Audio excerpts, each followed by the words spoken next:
Just kind of talk about how things go today at practice. I was pretty good. It was great to have that indoor.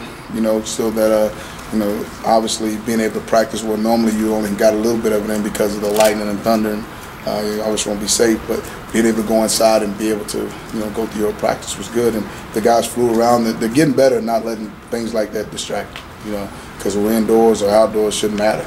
But for those guys who are going and have the practice that they did, I was pleasantly pleased so far. But again, got to watch the tape. But the enthusiasm is there. Guys are trying to fly around and make some plays. I think different from other teams, guys are more competitive about jobs because there's more jobs open. Where guys would come in and say, "Oh, we know he's going to be at that position. I got no chance." Well, that's not the case. In a lot of positions on this football team, jobs are wide open for young guys to come in and help.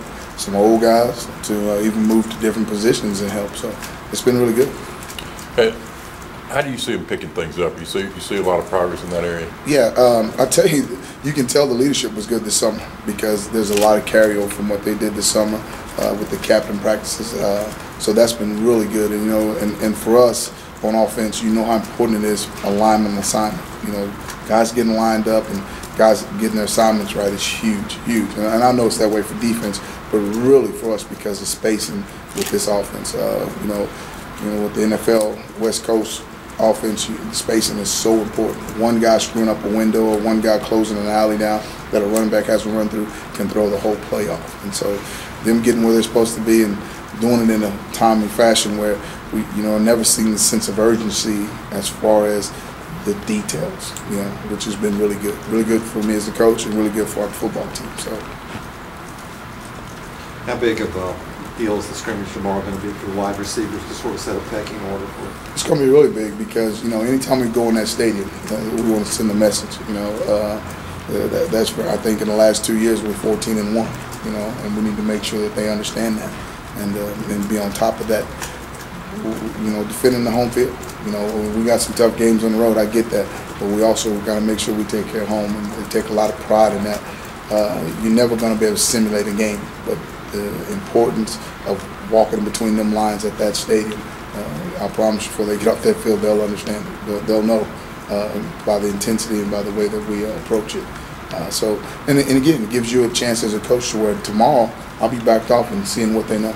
And I learned as a young coach a long time ago from Coach Taff. I was coaching defensive backs and they couldn't get the guy to line up where I wanted him to. So in a staff meeting, I said, "Hey, Coach, I've told that kid 100 times to get that right." And he looked right at me and said, "What's so special about 100?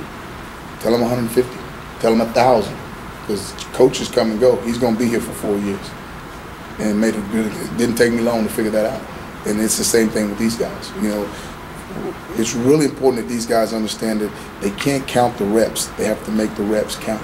If I get 5 reps as opposed to another guy getting 10, my 5 are way more important now because those are the only 5 I get to be evaluated on. And it's amazing to see these guys fight for, and kind of the old guys don't want to let the young guys in there because they think they're going to show them up, and they're trying to steal each other's reps. And you have a set rep that you want going into it, and that's one of the biggest things I'm doing in practice is making sure, hey, it's not your turn, clown, it's his turn. Let him get his rep because they want their jobs, and these young guys want them bad too. And so it's been great competition. So both sides of the ball. Did you talk about Ricardo and Melvin Ray?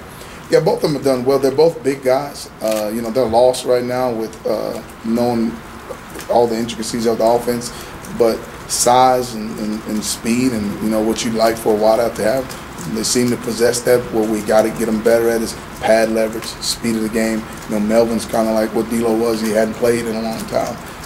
And then Ricardo, obviously, coming from high school to college, that transition's a lot tougher just because of the speed of the game. But it's a reason why Ricardo was recruited. I mean, he has the ability for now being able to put it all together and understand where he belongs in the offense is going to be huge. But I like what I've seen so far. We only, obviously been in full pads just today, but what we've seen so far, he's showing some flashes, and so has Melvin. But where can they help us on special teams? If receiver's going to play, he's got to play at least 2 special teams. That's what they have to figure out there more. And then, obviously, where he fits into the offense. Do you see a guy like Melvin that's been a professional athlete for 3 years? Is there a different maturity level about a guy like that? Night and day. I mean, Ricardo ain't correcting anybody. He's trying to just stay above water. Melvin at least talk to guys and say different things, and also just the maturity of being able to take a butt chewing. I mean, he's obviously had some before, and he's able to take that. You know, he's able to understand that and not take it personal. Where with the freshmen, sometimes they think that that's an attack on them. You know, it's an attack on the way you did the drill or the way you ran the route. It's not an attack on you as a person or a football player. You got to understand the difference in the two, and so educating them on those things helps them make that transition. You know, but we got a lot of deals.